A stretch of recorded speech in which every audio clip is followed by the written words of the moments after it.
Presa de Novakhovka, Zaporilla, Bakhmut. ¿Ha comenzado la ofensiva? Vamos a verlo hoy.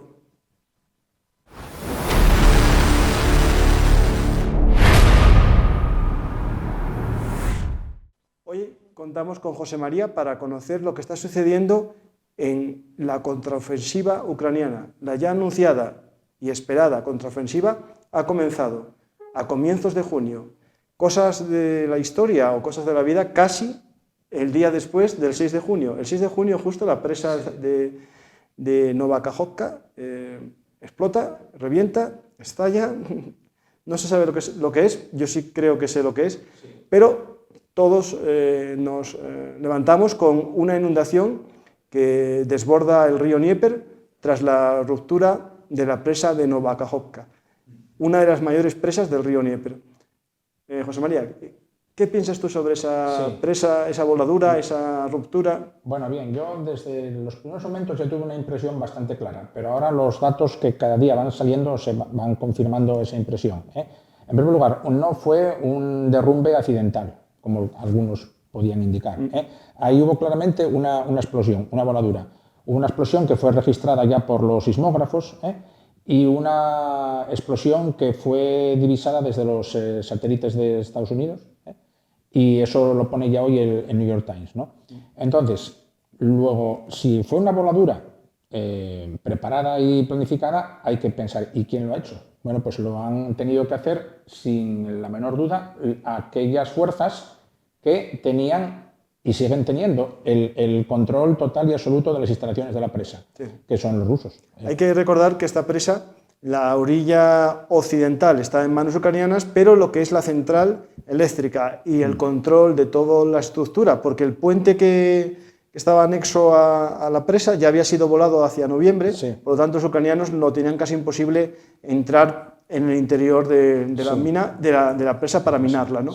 Aquí, importante, hay que recordar que a lo largo de la historia no es la primera vez que una presa es empleada en una acción de dilación defensiva. Es decir, ya España lo sufrió en la guerra de Flandes, en la Segunda Guerra Sino-Japonesa, el Ejército Nacional Chino, para frenar el avance japonés, decidió volar la presa del río Amarillo y se calcula que murieron 800.000 chinos en este, digamos, acto defensivo del gobierno chino. En 1941, cosas de la vida, en este mismo río Dnieper, Stalin voló la presa de Zaporilla, una que se encuentra aguas arriba, la ordenó volar para que no cayese en manos alemanas. Los alemanes la reconstruyeron y en el 43, cuando deciden retirarse también, la vuelan para evitar también que caiga en manos de los soviéticos, pero sobre todo para frenar el posible cruce sobre el Dnieper.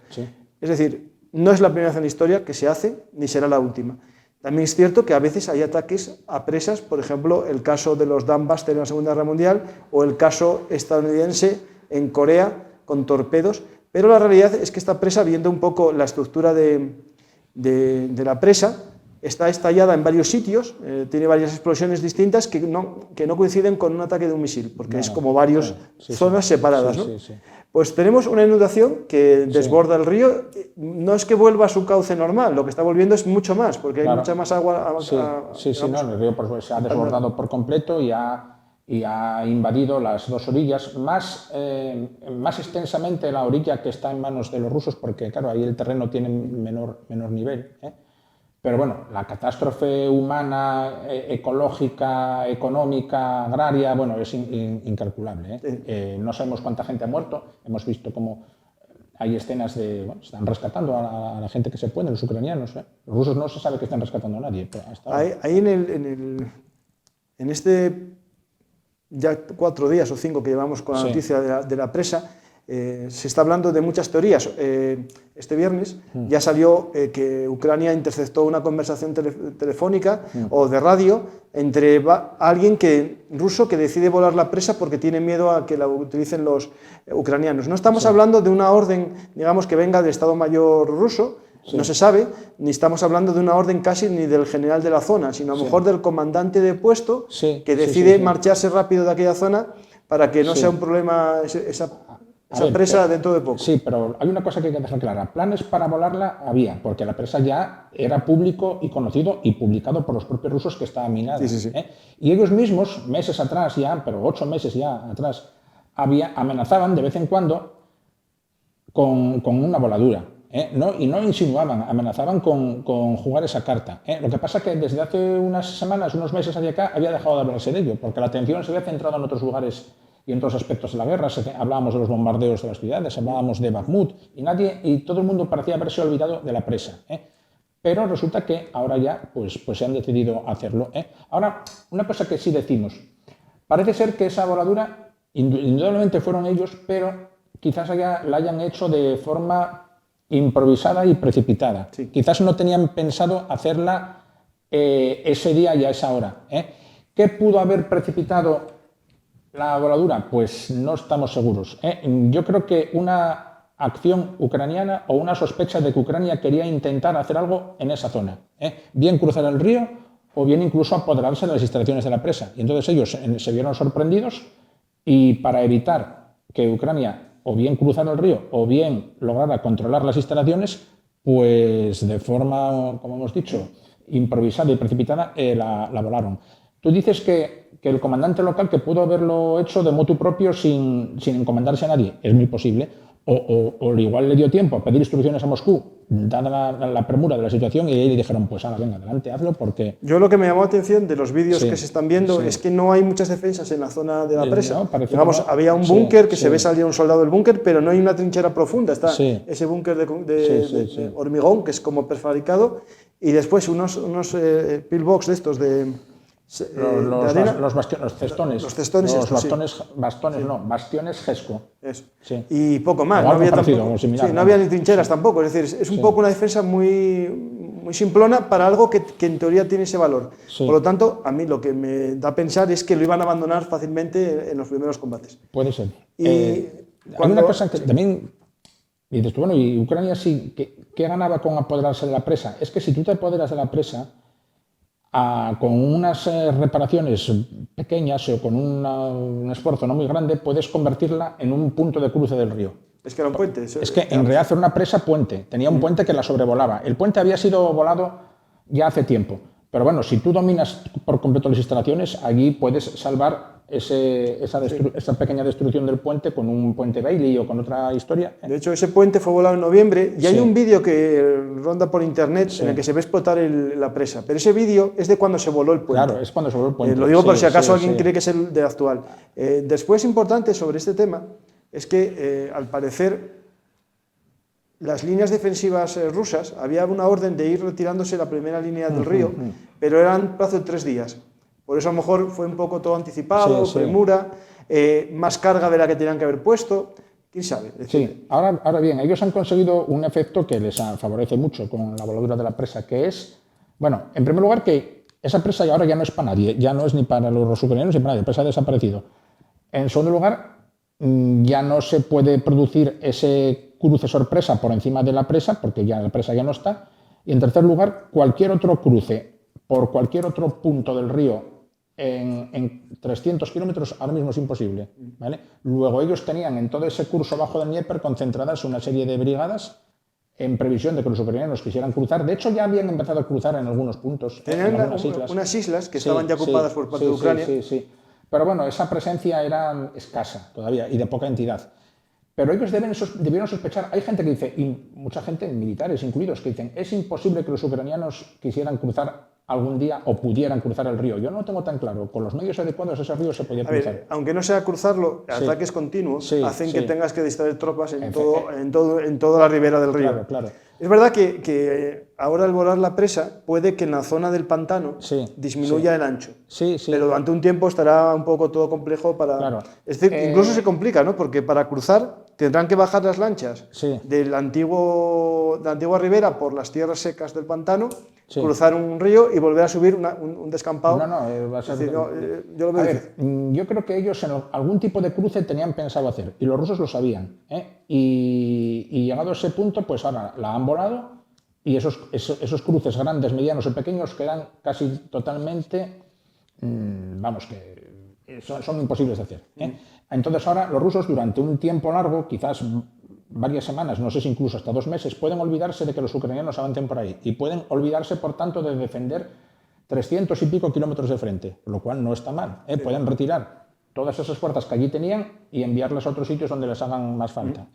Vamos a ver dónde les hace más falta. Y además, por algo más, encima, los rusos tenían un dispositivo defensivo en su propia orilla, con unos campos de minas ya colocados en las riberas y tal. Ahora, con los campos de minas, hombre, termina sabiéndose dónde están, y las minas están colocadas de forma más o menos ordenada. Ahora ya la riada se ha llevado por delante todo. Casas, personas, animales y minas. Y ahora están todas las minas por ahí revueltas, estallan cuando les parece. Bueno, es un auténtico caos. No, y van a aparecer durante tiempo. Sí. Algunas se estropearán y no producirán nada, sí. Y otras estarán activas y será mucho más peligroso que los campos de minas, porque los campos de minas, aunque es cierto que en esta guerra, al parecer, no se está haciendo mapeados muy buenos de campos de minas, se sueltan campos de minas en cualquier sitio, están más o menos concentrados. De esta forma pueden aparecer en cualquier sitio del río. Y luego la nota criminal que no hay que olvidar en esta guerra, que siempre sale, siempre se produce, es que se ha notado que los rusos están bombardeando o han bombardeado a los rescatistas que hacían las tareas de evacuación de las personas, de los ucranianas. Dicen que murió un chico alemán que estaba de voluntario. Sí, un voluntario, sí. Pues vamos a pasar ahora a ver ya la causa, si esta causa fue para frenar la contraofensiva. Vamos a ver los síntomas de que ya estamos cerca de ella, o yo creo que ya estamos en la contraofensiva. Sí. Que sea muy larga y dure mucho tiempo, que sea una parte, se pare y vuelva a avanzar durante todo el verano, pero creo que estamos ya, porque hay unos síntomas que es básicamente la aparición del vehículo que era la estrella, ¿no? El Leopard, ya se está viendo. Es cierto que se están viendo imágenes de Leopard destruidos, porque nadie en su sano juicio piensa que un arma es indestructible. Es decir, los Leopard son tan destructibles como cualquier arma y cualquier vehículo. Lo que hay que ver es, en cuanto está en combate, si tiene mejor calidad que otro similar. Pero destruibles son todos. Es decir, una mina le va a romper las cadenas, eso sí, a lo mejor salva a la tripulación. Sí. Igual que los Max Pro. Los Max Pro vuelan en el vehículo, pero salen todos los pasajeros casi ilesos de los Max Pro, de los vehículos antiminas. Es decir, lo importante en la guerra no es en sí tampoco que sea destruible o no destruible. Como dije yo hace poco en Ver un Artist, a un comentario, que yo sepa, un Leopard no tiene un campo de fuerza, no tiene un campo gravitatorio a su alrededor, sino que es un vehículo más que si le cae un obús será destruido. Lo que hay que ver es la concentración que estamos viendo. A día de hoy, todo lo que vamos a hablar hoy es a nivel de compañía, pequeños elementos de exploración en fuerza, es el nombre técnico, pero esta noche ya se dice que hubo ya armas de ingenieros. Yo ya vi algún carro limpiaminas, un carro de combate limpiaminas, destruido, es cierto, junto con un Leopard también. Hay ahí ya imágenes de que estamos hablando de una ruptura de frente ya más importante. No es como el jueves, sino ya estamos viendo no solo vehículos de exploración con un carro, sino ya un intento de ruptura. Vamos a hablar de 3 zonas, de 3 líneas de avance. Más o menos una es en Bakhmut, otra es hacia Tokmak, digamos en la ribera del Dnieper, esa zona, y uno en la zona central del corredor, en un entrante que tienen los rusos ahí en el territorio ucraniano. Bueno, sí, un entrante. Bueno, sí. O saliente, según se mire. Sí. Yo creo que desde el punto de vista ucraniano es un saliente ruso. Sí, claro, yo dije un entrante ruso. Bueno, eso, sí. Claro, sí. Pues vamos a intentar, empezamos por Bakhmut, porque de Bakhmut hablamos mucho, y se está viendo un poco la Minurano que sigue funcionando, ¿no? Sí, a ver, algo muy curioso. O sea, la batalla de Bakhmut no ha terminado del todo, vamos a llamarlo así. Hay todavía, y mucha gente, se lo toma guasa, pero no es ninguna guasa, hay todavía un pequeño rincón, pequeñísimo rincón de la ciudad que los ucranianos no han abandonado. Unas instalaciones ahí que es como una especie de almacén de maquinaria agrícola, que parece como una industria, se ve con tejados rojos vista desde el aire, una gasolinera y los primeros accesos a la ciudad. Ahí, por algún motivo, los ucranianos ahí aún resisten. Pero luego ahora la lucha se concentra en los 2 flancos de la ciudad. Esos flancos que meses atrás los rusos intentaron hacer una pinza por ellos y cerrar la ciudad y nunca lo consiguieron. Ucrania, desde ya hace meses también, semanas, vamos a ser más exactos, está intentando reducirlos. Y lo está consiguiendo. Lo que pasa es que lo está consiguiendo muy lentamente, pero muy progresivamente, a razón de varios cientos de metros al día. Unos avances penosos, muy costosos y tal. Y bueno, pasito a pasito, metro a metro, está logrando expulsar a los rusos de esos dos flancos de Bakhmut. Y ahora, si vemos un mapa a una escala un poco grande, podemos ver que el frente ya está casi rectificado. Y Bakhmut ya está otra vez de nuevo en línea de frente. Es decir, que las tornas se están invirtiendo. Y si esa tendencia continúa así, van a poder ser los ucranianos los que en un momento dado puedan ellos volver a rodear Bakhmut, pero desde su propio ángulo, por así decirlo, ¿no? Hay dos localidades ahí al norte y al sur, en esos dos flancos, que los ucranianos ahora mismo, después de estos avances, están en muy buenas condiciones de tomar. Ahí está el flanco norte, está viendo ahora mismo Krasnaura. Eso, que una es Berjivka, al norte, cerca de Krasnahona, y otra en el flanco sur es Klisichivska. Y estas acciones ucranianas son muy meritorias. ¿Por qué lo digo? Porque las están haciendo las fuerzas locales que llevan ahí luchando desde hace meses sin ningún refuerzo nuevo de ninguna nueva unidad. No, y les quitaron a la 93. Bueno, sí, encima les quitaron a una unidad que es cierto que había llevado el peso de la lucha durante meses en el centro de la ciudad. La 93 Brigada Mecanizada, esa ha sido retirada para un merecido descanso y reconstitución, pero el resto de unidades que están ahí luchando en esos flancos son las mismas que llevan desde hace meses y no han sido ni relevadas ni reforzadas. Y Ucrania está logrando esos avances con esas pequeñas unidades.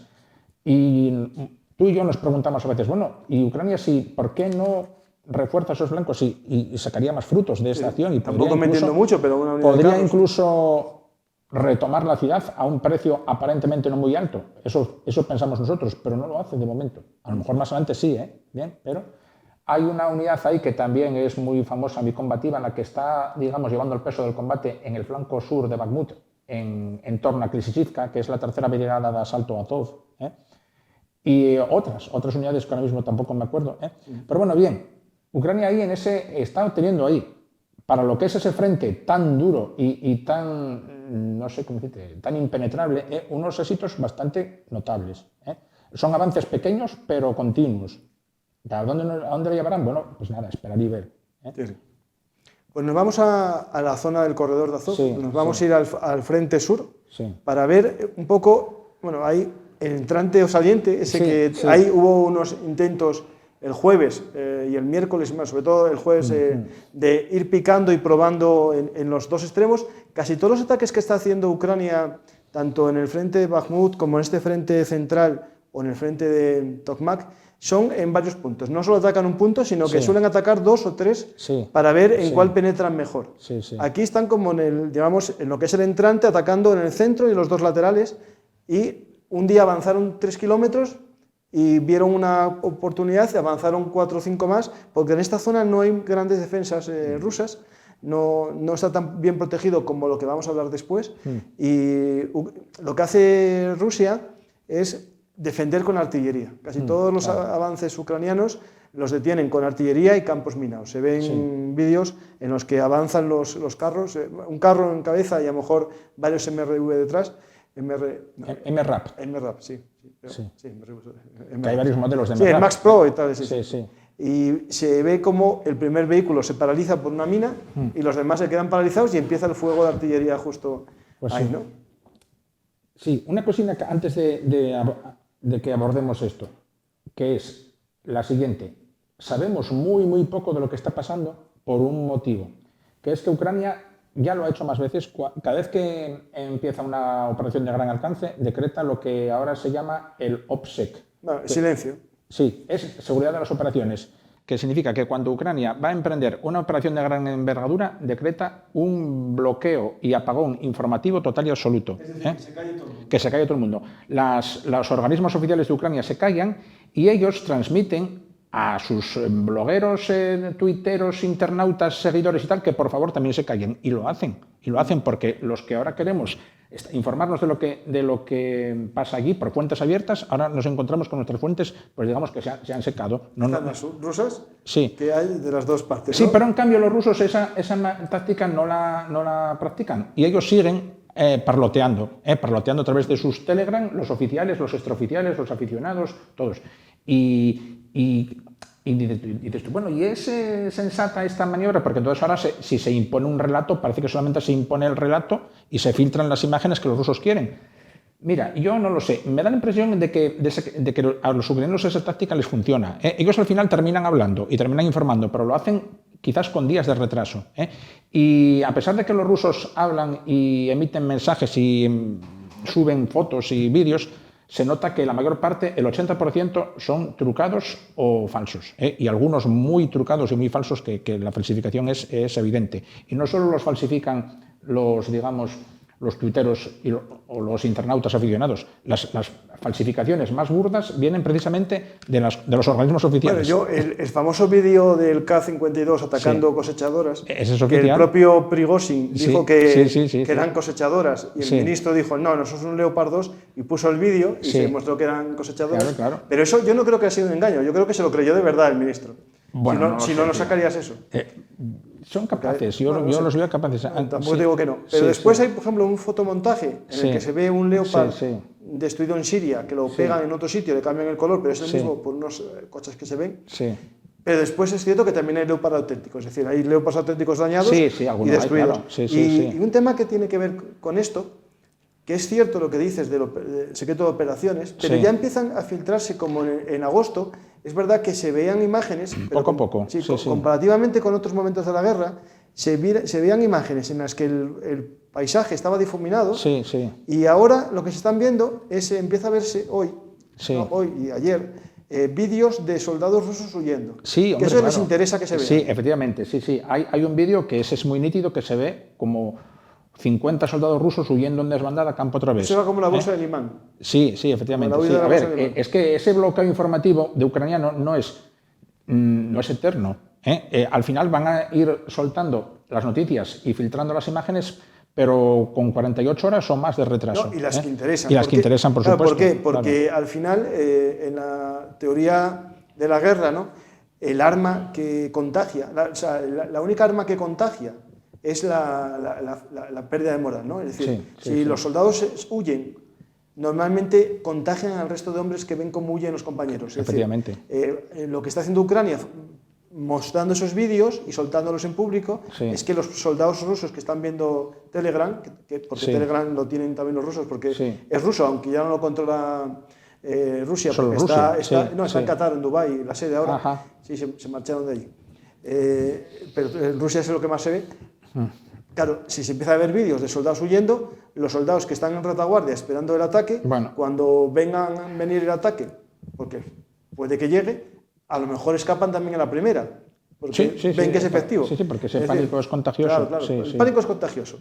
Y a enemigo que huye, puente de plata. Entonces, conocemos o podemos intuir más o menos cuáles han sido las pérdidas ucranianas a través de las filtraciones de los Telegram y de los vídeos rusos.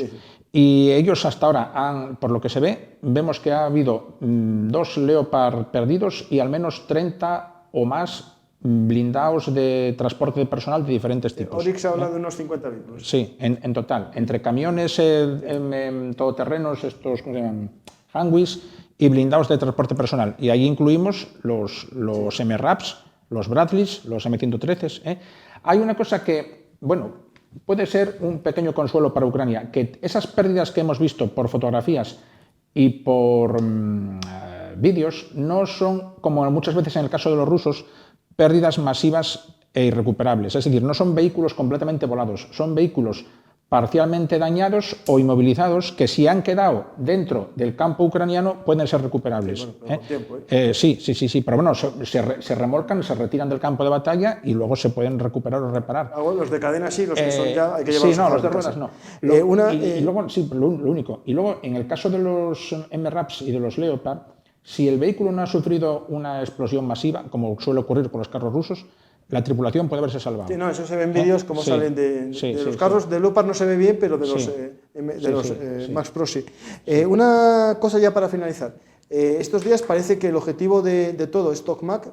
No se sabe si llegarán a Tokmak en ese eje de avance que también es por 2 puntos, Sí. que los dos se pueden dirigir hacia Tokmak, pero el que más éxito tiene a día de hoy, o lo que más éxito tuvo, es por la zona de Robotine, ¿no? Un pequeño localidad de Robotine, ¿no? Ahí dicen que se ha producido ya una ruptura de la primera línea fortificada. A ver, las defensas rusas en casi todo el área esta de Zaporilla tienen al menos 3 líneas fortificadas. Primera, segunda y tercera. La más fuerte se dice que es la segunda. Y la primera, digamos, bueno, es así como, no sé, la línea preliminar. Claro, hay que ir superándolas y rompiéndolas una a una. Bueno, pues al parecer ahí en Robotine ya consiguieron una ruptura de la primera y ya están peleando por la segunda. Porque ha habido una penetración de, no sé, si han sido 8 kilómetros o más. Es que, claro, estas cosas son especulaciones, son cosas que deducimos de consultar esas fuentes rusas que tampoco no sabemos hasta qué punto son fiables. Algo que se está viendo también es que de noche también hay avances y combates, sí. aprovechando la visión nocturna. Incluso hay vídeos de los rusos, que son los que se ve con un K-52 atacando una columna blindada ucraniana en la noche, que también avanza en línea. ¿Por qué? Porque el primer vehículo es el que limpia las minas y los demás avanzan en columna. Algo que es en contra, digamos, de la forma habitual de avance. Porque lo que estás haciendo es que solo tengas un vehículo que dispare. Sí. Los demás no pueden, salvo que disparen en ángulo, ¿no? Pero es la única forma de avanzar en una zona minada. Por eso...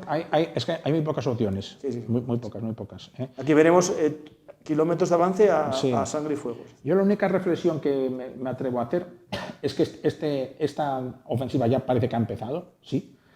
O vamos a llamarle sucesión de acciones ofensivas, porque no es una ofensiva solo que empiece y termine en un plazo determinado, pero a mí me da la impresión que ha empezado quizás un poco pronto. Tenía que ser en verano, eso lo sabíamos todos, porque es el momento en que la meteorología lo permite, pero el verano es muy largo, quedan todavía 3 o 4 meses de verano y de días óptimos, y de suelo en condiciones favorables. Y Ucrania quizás hubiera debido prolongar más esa fase que ahora llaman el shaping, que es los bombardeos preparatorios, bombardeos a largo alcance de interdicción en la retaguardia, y sobre todo bombardeos también de las primeras líneas. Podían tirarse perfectamente 4 o 5 semanas más ablandando esas posiciones, de forma que el intento de ruptura que parece que están queriendo hacer ahora que fuera más fácil. Pero no, ya parece que ya se han puesto en marcha. Esto hay que recordar que el mes de junio, en la Segunda Guerra Mundial, fue el mes más habitual de comienzo de ofensivas soviéticas en esta zona. Y alemanas y americanas y de todo el mundo. Porque después es verdad que julio, la canícula, en esa zona hace mucho calor, el polvo... El polvo, que es un elemento que hay que tener en cuenta, es decir, porque también el avance de unidades, aunque es cierto que con los drones se ve todo, si tú sueltas vehículos con el polvo, se ve mucho mejor el avance. También yo creo que va por ahí la ventaja de junio. Y hay una cosa que es interesante, que mucha gente... Sí, porque ahora está el terreno verde. Claro. Sí. Hay una teoría también que hablan de el hecho de que con estos ataques pequeños, de pequeña escala, a tipo de sección o compañía, lo que están haciendo es buscar el fuego artillero, ¿no? Que les disparen. Digamos, usar a unos vehículos de señuelo para que dispare la artillería, y con radares de contrabatería, que Estados Unidos dio varios sistemas, localizar dónde están disparando y en milésimas, llegamos en segundos, hacer fuego de contrabatería. De hecho, hay fuentes que informan que si los ucranianos, la contrapartida a esta pérdida de vehículos que han tenido, que eso es indudable, que han perdido decenas de vehículos, ha sido que han podido destruir ellos a su vez decenas de piezas de artillería rusa. Una fuente habla de hasta 39 piezas de artillería rusa destruidas. ¿Por qué? Porque en el momento en que hacen fuego descubren su posición. Aunque luego quieran cambiar de posición, es igual, ya han sido descubiertos. Luego tienen que ya irse a otra que a lo mejor tienen preestablecida o no. Pero en cuanto... Es igual con los francotiradores. Desde que disparan, se delatan. Entonces tienen que cambiar de posición. Claro, esto en sistemas autopropulsados es muy rápido marchar, pero ya Rusia gastó sus sistemas autopropulsados al comienzo de la guerra. Al igual que a Ucrania le quedan pocos cañones César. Lo mismo le está pasando a Rusia. ¿Y qué sucede? Disparan y por mucho que quieran, hasta 15 minutos o 20, no se mueve una batería. Tienen que salir de posición, llamar al camión o bueno, tenerlo al lado, que enganche el cañón, que lo arrastre, que lo saque de allí. Eso, por muy bien entrenados que estén, lleva tiempo. Hay que tener en cuenta que cuando hablamos de posiciones defensivas, a lo mejor una batería de artillería puede tener 10 o 15 búnkers en una zona y se va moviendo de unos a otros para ir disparando y moviéndose, ¿no? Es como disparo, me voy a otro. Pero si yo hago un fuego de contrabatería rápido y de precisión, como es el caso de los Excalibur, otros sistemas que incluso pueden ir filoguiados, es decir, guiados por láser o por cámara, en este caso suele ser por cámara, el propio proyectil va guiado, e incluso pueden en algunos sistemas cambiar el objetivo sobre la marcha. Sí. Y si no, con los drones que están todo el día sobrevolando y tal, te detectan ya enseguida. Pero dicen que es más los radares. Sí, los radares Artur, se llaman Artur. Artillery Hunting Radar. O sea, radar caza artillería. Sí. ¿Y qué más podemos decir de este posible avance en Robotine? Pues de noche, dicen que el primer día de la ofensiva llegaron casi a la segunda línea, pero una llegada de fuerzas especiales rusas, de Spetsnaz, ayudaron a los soldados de conscriptos que había allí y paralizaron el avance y retrocedió. Después, al siguiente día, volvió a esta segunda línea. Esto lo iremos viendo muchas veces porque desde este punto que estamos hablando hasta Tokmak hay muchas líneas defensivas y de Tokmak, si lo toman, para llegar a Melitopol, que sería el objetivo, digamos, estratégico, está todavía aún más...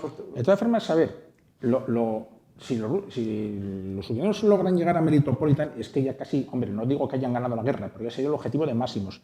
Pero hay un objetivo... Eso es un buen objetivo para negociar, por lo menos. Sí, pero si logran, vamos a decir, esto es una tesis que no es mía, es de David Cabo, que ya estuvo aquí varias veces. Él dice que si logran avanzar, digamos, 20 kilómetros, logran, digamos, reducir, no partir, pero sí reducir casi hasta la mitad la anchura hasta la mitad, en buena medida la anchura de ese corredor terrestre. Y entonces ya tienen todo el resto del corredor y la costa entera a tiro de artillería. Pero hay que tener en cuenta una cosa, que hay que ver el ancho de la penetración. Bueno, claro, pues si el ancho de penetración es pequeño, lo que van a correr un peligro que les embolse también. Sí, hay que ver cómo está haciendo tenían que hacer una penetración en frente amplio. Pero bueno, si logran estrechar ese corredor, ya tendrían toda la costa del Mar de Azov y todas las vías de comunicación, grandes, medianas, pequeñas, que pasen por ahí, a tiro de artillería, y harían la vida prácticamente imposible allí dentro de ese. Pues iremos viendo si van ensanchando o se detiene el avance en lo que queda. O si cambian de eje. También, claro. Que a lo mejor esté solo la distracción y van a otro punto. A lo mejor pasado mañana empiezan por Vuhledar. Claro, hay alguien que dijo, y si los rusos están obsesionados con los Leopard y lo están usando para llamar la atención, y el verdadero ataque se va a hacer con los carros de combate polacos, que son casi 200, que nadie sabe dónde están. No, más de 200. Más 200, sí. Que nadie sabe dónde están. Pues vamos a verlo. Ya sabéis que estos juegos de poder, y por desgracia, en el juego de poder no nos enteramos de nada hasta que quieren que nos enteramos. Sí, así es. Por lo tanto, la niebla de la guerra estará ocultando todo, pero nosotros intentaremos explicaros lo que sucede. A veces la niebla nos confundirá, pero otras veces seremos capaces de ver a través de ella.